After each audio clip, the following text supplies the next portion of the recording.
नमस्कार दोस्तों, आप सभी का एक बार फिर से स्वागत है। दोस्तों 2025 के अंतर्गत अगर आप अपने घर पर एक सोलर सेटअप लगा रहे हैं और चाह रहे हैं कि आप सबसे लेटेस्ट टेक्नोलॉजी का अपने घर पर सोलर सेटअप लगाएं, तो ऐसे में 2025 में एक बड़े लेवल पर आपको लॉन्च होता हुआ देखने को मिल गया है HJT सोलर पैनल, जिसकी बहुत सारी खूबियां इसके लॉन्च होने के पहले बताई गई थी। तो क्या एक्चुअल में जो HJT पैनल के बारे में हमें बताया गया था, ये उसी टाइप से परफॉर्म करता है या नहीं करता है? इस पैनल के क्या एडवांटेजेस होने वाले हैं? क्या हमें अपने लिए पैनल परचेज करना चाहिए या नहीं परचेज करना चाहिए?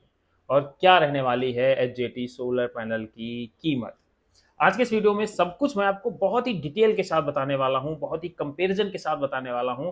मैं कोशिश करूंगा सोलर पैनल की पूरी हिस्ट्री आपके सामने रिप्रेजेंट कर दूं, जिससे आप बिल्कुल एश्योर हो सकें कि जो ये नई टेक्नोलॉजी है इसके क्या एडवांटेजेस हैं, क्या डिसएडवांटेजेस हैं, क्या नया देखने को मिला है। तो अगर आप भी बहुत कुछ सीखना चाहते हैं तो आज का ये वीडियो मिस मत करके जाइएगा, क्योंकि नॉलेज से भरा हुआ होने वाला है, पूरे साइंटिफिक डाटा के साथ भरा हुआ होने वाला है, जिससे आपकी नॉलेज 100% पसंद बढ़ेगी और आपको ये वीडियो भी काफ़ी पसंद आएगा और आपके डिसीजन मेकिंग में भी हेल्प करेगा। तो चलिए दोस्तों, शुरुआत करते हैं आज के इस वीडियो की। चैनल पर नए हैं तो सब्सक्राइब कर लीजिएगा। वीडियो 100% पसंद आएगा, ये मेरी गारंटी है, तो बिना लाइक के हुए मत जाइएगा। दोस्तों अगर हम लोग बात करें एचजेटी सोलर पैनल की, तो एचजेटी सोलर पैनल पहले लिमिटेड कुछ कंपनियों के थे और इजीली मिल नहीं पा रहा था, पर 2025 के अंतर्गत एक्सपो में भी ये पैनल बहुत ज़्यादा पॉपुलर रहा। बहुत तेज़ी के साथ अब इसकी मार्केटिंग, एडवर्टाइजिंग, प्रमोशन सब पर कंपनियां काम कर रही हैं और एचजेटी पैनल कस्टमर को बेचने की कोशिश की जा रही है। अगर हम बात करें कि इसमें नया क्या है, तो इसमें नया जानने से पहले हमें ये जानना पड़ेगा जो अभी तक हमारे पास प्रोडक्ट मौजूद थे।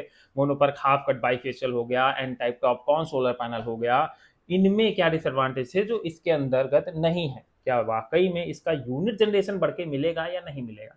तो सबसे पहले शुरुआत करते हैं अपने सबसे पसंदीदा सोलर पैनल, जिसने हमें शुरुआत से लेकर एक लंबे टाइम तक सनलाइट को इलेक्ट्रिकल एनर्जी में बदलने का काम करके दिया। वो है हमारा polycrystalline solar panel. Polycrystalline solar panel के कुछ डिसएडवांटेज थे, उनके बारे में नहीं बात करेंगे, बात करेंगे इसकी इफिशियंसी के बारे में। पॉली सोलर पैनल की जो इफिशियंसी थी वो 16 से 17% थी। मतलब अगर हम 1 किलोवाट का सोलर पैनल लगा रहे हैं तो ये सोलर पैनल हमें पूरे दिन एक अच्छे सनी डे के अंतर्गत 4 से 4.5 यूनिट तक की जनरेशन करके दे देता था। पर इसका जो डिग्रेडेशन रेट था, मतलब इसका आउटपुट धीरे धीरे काफी रिड्यूस होता जाता था। इसके बाद जब इसके ये डिसएडवांटेज थे तो एक नई टेक्नोलॉजी आई मार्केट में, जिसको बोला गया मोनो सेल। ये हमारे डार्क ब्लैक कलर या बोल सकते हैं डार्क ब्लू कलर का सेल था। इसमें थोड़े से चेंजमेंट हुए। चेंजमेंट क्या हुए कि ये हमारे कम सनलाइट में भी हमें अच्छी इलेक्ट्रिसिटी बना के दे रहा था। और दूसरा सबसे बड़ा चेंजमेंट ये हुआ कि जहां हमें 1 किलोवाट से 4 से 4.5 यूनिट तक का आउटपुट मिल रहा था, अब वहीं मोनो पर्क पैनल ने हमें 4.5 से बढ़ाकर आउटपुट देना शुरू किया। मतलब करीब 5 यूनिट के आसपास तक हमें यहाँ पर आउटपुट देखने को मिलने लगा। पर इसके साथ ही इसकी कीमत भी बढ़ी। पर पुरानी कीमतों पर नहीं जाते, क्योंकि एक टाइम था जब सोलर पैनल 40-45 रुपए पर वाट था। हम लोग लेटेस्ट की ही बात करते हैं कि जब सोलर पैनल 30-35 रुपए था तो मार्केट में ऐसा चेंज हुआ, इतने बड़े लेवल पे प्रोडक्शन शुरू हुआ, डिमांड शुरू हुई, इसका प्राइस जाकर आ गया करीब 22, 23, 24, 25 रुपए के नियर अबाउट। इसके बाद हमारे पास आया मोनोपर्क हाफ का टेक्नोलॉजी, जो उससे इम्प्रूव थी। और वो इम्प्रूवमेंट क्या था? जनरेशन का उसमें इतना बड़ा इम्प्रूवमेंट नहीं था। उसमें इम्प्रूवमेंट ये था कि अगर आपका सोलर पैनल थोड़ा बहुत शैडो में भी है या कोई ऐसा एरिया स्पेसिफिक है जहां पर सनलाइट प्रॉपर नहीं जा रही है, तो भी पूरा सोलर पैनल आपका वर्क करना बंद नहीं करेगा। वो स्पेसिफिक पार्ट को आप अलग मतलब वो अलग हो जाएगा, वो आपका प्रोडक्शन नहीं कर रहा, तो जो आधा सोलर पैनल होगा आपका वो प्रॉपर प्रोडक्शन करता रहेगा। और यहाँ पर इफिशियंसी बढ़कर 19% के नियर अबाउट हो गई। उसके बाद मोनोपर्क हाफ कट और बाईफेशियल टेक्नोलॉजी आ गई, जिसके अंतर्गत हमने पीछे से इसकी सीट को हटाकर उसमें ग्लास लगा दिया। फ्रंट से भी एनर्जी जनरेट करता था, बैक से भी एनर्जी जनरेट करता था। और इफिशियंसी हमारी 21 से लेकर 22% के नियर अबाउट हो गई। पर अगर एक्चुअल रियलिटी में देखा जाए तो इफिशियंसी तो बढ़ रही है, पर यहाँ पर हमारा जो जनरेशन है वो कुछ खास डिफेक्ट नहीं हुआ। ऐसा नहीं हुआ कि हम 5 से 6 या 7 यूनिट तक पहुंचे हों। अभी हम स्टेबल थे 5 यूनिट के अप्रॉक्सीमेटली। अब इसके बाद एक नई टेक्नोलॉजी आई 2024 के मिड में, जो आई एन टाइप टॉपकॉर्न टेक्नोलॉजी। इसका कुछ अच्छा एडवांटेज था कि इसके अंदर जो डिग्रेडेशन रेट था वो काफ़ी कम हो गया था। काफ़ी नहीं, माइनर था। अगर पॉइंट्स में बात करें तो माइनर है, पर प्रमोशन की अगर बात करें तो काफ़ी कम हो गया था। तो आप समझ सकते हैं कि मेरे कहने का मतलब क्या है। तो यहाँ पर इसके एक तो डिग्रेडेशन रेट कम हुआ, दूसरी चीज़ इसकी वारंटी कंपनी ने 25 की जगह 30 साल कर दी। और इसका जो यूनिट जनरेशन था वो 5+ यूनिट तक इजीली पहुंच गया। और जो इसका प्राइस था वो स्टार्टिंग में 28 रुपये और 29 रुपये भी बिका, पर अब 22, 23, 21, मतलब depend to situation, area to area, अब इसके प्राइस में भी आपको फ्लेक्सिबिलिटी देखने को मिल जाती है। तो ये सब चीज़ें हमारी इफिशियंसी के हिसाब से बदलती रहें।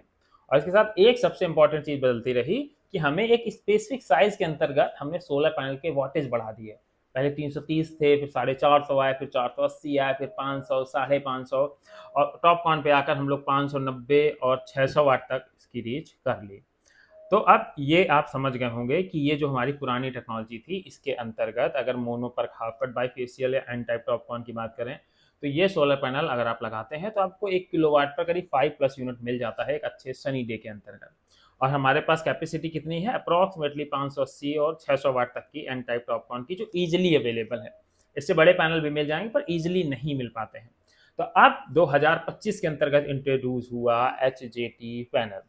अब HJT की खासियत क्या थी, इसकी जो एफिशिएंसी थी, हमारे जो पुरानी एफिशिएंसी थी 16 से 17%, 19%, 21%, 22-23 तक गई थी, अब वो एफिशिएंसी हमारे 25 to 27% हो गई। तो अब इसका मतलब ये हुआ कि हमें सोलर पैनल से बहुत अच्छा आउटपुट मिलना चाहिए, और जो आउटपुट है अब भी अप्रॉक्सीमेटली बहुत लिटिल बिट उसमें अंतर देखने को मिला है। पर एक चीज बहुत अच्छी हुई है जेटी पैनल के अंतर्गत कि जहां अगर हम मान लीजिए 400 वाट का पैनल लगा रहे थे और हमें करीब 2 किलोवाट लगाना था, करीब हम वहां पर 5 पैनल लगा रहे थे। पर HJT पैनल के साथ क्या हुआ कि यहाँ पर इस HJT पैनल के अंतर्गत हमने एक स्पेसिफिक, जो हमारा अप्रॉक्सीमेटली 2 मीटर बाई 1 मीटर या 1 मीटर बाई 2 मीटर एरिया था, वहां हमने ज्यादा नंबर ऑफ सेल्स लगा दी। उससे क्या हुआ, जहां 550 वाट का सोलर पैनल था, अब वही सोलर पैनल उसी साइज के अंतर्गत आपको 7 से लेकर 750 वाट तक का अवेलेबल हो गया। मतलब जहां 400 वाट के हम 4-5 पैनल लगा रहे थे, वहीं HJT के हम 3 पैनल में भी अपना एक सिस्टम स्पेसिफिक बना सकते हैं। इससे हमारा क्या हुआ, इससे हमारा जो स्ट्रक्चर की कॉस्टिंग थी, वो स्ट्रक्चर की कॉस्टिंग रिड्यूस हो गई। पर नई टेक्नोलॉजी है तो इसका जो प्राइस रेंज निकल कर आया वो बहुत हाई निकल कर आया। क्योंकि अगर आज की डेट में एन टाइप टॉपकॉन के सबसे बेस्ट सोलर पैनल की बात करें तो वो भी आपको 25-26 रुपए में मिल जाएगा। जो अगर सबसे बेस्ट की बात कर रहा हूं, अगर इससे थोड़े लो लेवल पे जाएंगे तो आपको 22, 23, 19, 18 यहाँ तक भी आपको ये सोलर पैनल मिल जाते हैं, पर बेस्ट आपको करीब 25-26 रुपए हम मान के चल सकते हैं। पर HJT में सिर्फ साइज बढ़ने की वजह से, प्रोडक्शन में कुछ खास अंतर ना पड़ने की वजह के बाद भी नए पैनल के नाम पर आपको ये पैनल 32 से 35 रुपए पड़ेगा। मतलब आपका जो एक सोलर सिस्टम लगाने का इन्वेस्टमेंट है वो डेफिनेटली 1.5 गुना बढ़ जाएगा। जहां पहले 100 रुपए खर्च कर रहे थे, अब अप्रॉक्सीमेटली वहीं आपको 150 रुपए सोलर पैनल पे खर्च करने पड़ेंगे। तो ओवरऑल जो कंक्लूजन निकल कर आया वो ये निकल कर आया कि सिर्फ पैनल के एक स्पेसिफिक साइज के अंतर्गत हमने स्पेसिफिक वाटेज बढ़ा दिए, पर वहां पर हमारा जो प्रोडक्शन था, जो यूनिट जनरेशन था, उस पर कुछ खास फर्क नहीं पड़ा। तो अब सवाल ये है कि क्या हमें HJT पैनल लेना चाहिए या नहीं लेना चाहिए। तो दोस्तों पूरी हिस्ट्री मैंने आपके लिए सामने इस वजह से बताई क्योंकि अब आपको एक डिफरेंस समझ में आया होगा कि एक्चुअल में पैनल के अंदर चेंजमेंट क्या है, क्या ये डिजर्व करता है कि हम इसके लिए इतना प्राइस पेड करें या ना करें। तो इसकी एक कंडीशन है, इसकी कंडीशन ये है कि अगर आपके मान लीजिए जो रूफ टॉप एरिया है वो एरिया बहुत छोटा है, वहाँ मतलब आप अगर मान लीजिए 3 किलो या 5 किलो वाट का सिस्टम लगाना चाहते हैं, वहाँ आप अगर 5 किलो वाट की बात करें तो अगर 600 वाट का भी पैनल ले रहे हैं तो आपको करीब 8 पैनल या 9 पैनल की जरूरत पड़ेगी। वहीं अगर आप HJT पैनल लगा रहे हैं या एक बड़े पावर का पैनल लगा रहे हैं, HJT की ही बात कर रहे हैं, तो वहां आपको करीब 7 से 8 पैनल लगाने पड़ेंगे।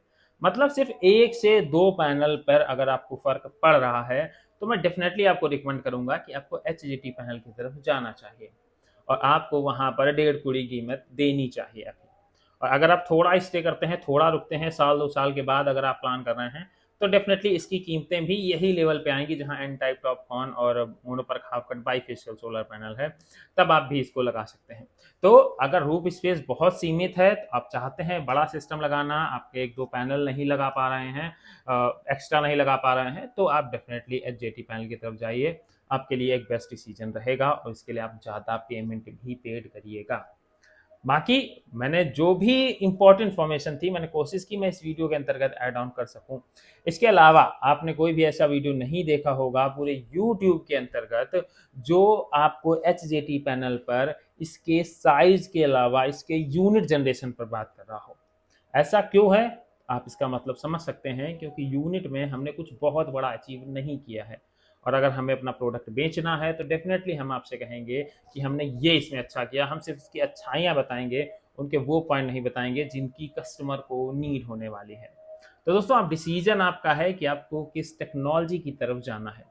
पर अगर मेरे से पूछा जाए तो मैं आज भी रिकमेंड करूंगा कि एक अच्छे बजट के अंदर, कम बजट के अंतर्गत, सेम यूनिट अप्रॉक्सीमेटली, अगर आपको पॉइंट्स की यूनिट जनरेशन से फर्क नहीं पड़ता है, तो आप mono PERC half cut bifacial solar panel या N type TOPCon solar panel, जो आपको सस्ता मिले, आप उसकी तरफ जा सकते हैं। कई लोगों का ये भी सवाल होगा कि वारंटी पे हमें इफेक्ट मिलेगा, वहाँ 30 मिल रही है, यहाँ 25 या 27 मिल रही है। तो आपको एक चीज़ और बता दूं कि सोलर पैनल की डैमेज होने की कोई वारंटी नहीं मिलती। वारंटी मिलती है इसकी जनरेशन की। और सोलर पैनल का डिग्रेडेशन रेट प्रॉपर होता है। तो सोलर पैनल अगर 25 साल की वारंटी का है या 30 साल की वारंटी का है, तो वो चलेगा आपका 40 या 45 या 50 साल की। पर उसका जो आउटपुट है वो कम धीरे धीरे होता चला जाएगा। तो एक लंबे समय तक आप 25 साल वारंटी वाला भी सोलर पैनल चला सकते हैं और 30 साल वारंटी वाला सोलर पैनल भी चला सकते हैं, जिससे आपको प्रॉपर इलेक्ट्रिसिटी जनरेशन देखने को मिल जाएगी। तो दोस्तों, अगर आप मोनोपर्क हाफ कट बाईफेशियल या एन टाइप लेना चाहते हैं, तो आप यहाँ पर लिंक आ रहे होंगे, आप उनसे भी ले सकते हैं और अपने लिए एक बेस्ट सोलर सिस्टम या सोलर पैनल लगा सकते हैं एक कम बजट के अंतर्गत। तो दोस्तों, अगर आज का ये वीडियो आपको पसंद आया था तो दोस्तों लाइक करिएगा, चैनल पर नए थे तो सब्सक्राइब करिएगा। मिलते हैं नेक्स्ट वीडियो में किसी नई अपडेट के